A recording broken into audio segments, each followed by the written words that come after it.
Thank you for tuning in to the Law Nation Film Session.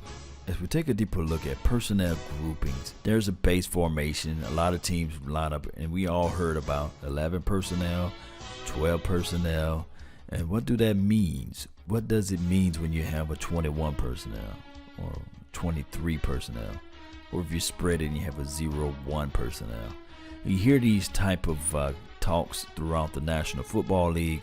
But let's just break it down. Pretty much so with a 21 personnel, pretty much this is what it looks like. You have two running backs, a fullback and a halfback, and you have your one tight end. The key number is the first number will always signify the running backs or the halfbacks, however.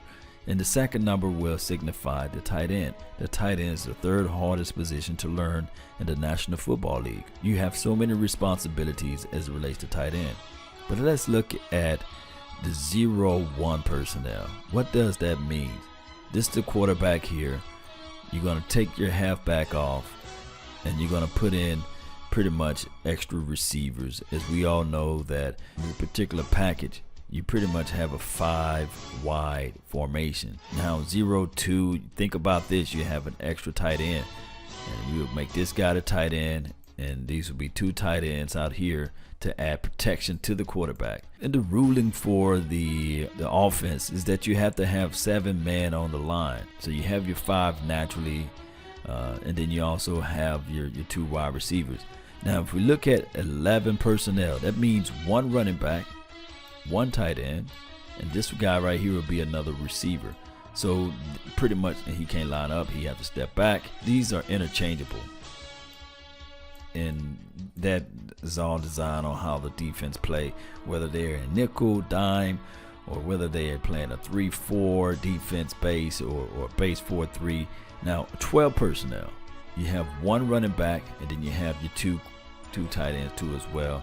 And out of the 20 personnel is one of the ones that rarely the NFL use, or rather NFL team pretty much use, but that's pretty much 2 running backs. You will have your halfback and your fullback here, and then you will actually take the tight end off and you bring in like maybe a slot guy. What that does with the 20 personnel, it creates a mismatch, and out of the 20 personnel, you have to be crafty enough to play your defense wisely against that, because this formation, they can line up in so many ways that changes the format of your linebackers. Now let's look at the 22 personnel. When you're talking about 22 and beyond, this is pretty much heavy run formation. You're going to have 2 running backs and 2 tight ends. So you're going to take a receiver off the field, put in an extra running back. So this will be the strong side right here. And you can have lead, this can be your lead block, and right here, and your running back gets the ball.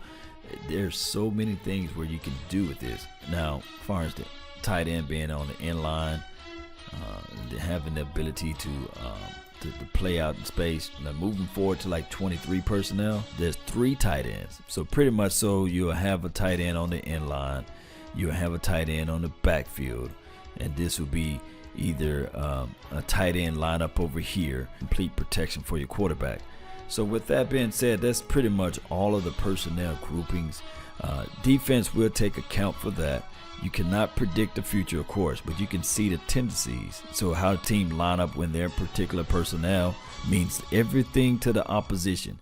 So whether or not they line up 0-1 or 11 personnel, 12 personnel, 20 or 21 or 22 and 23, you should still be able to have your defense to counteract.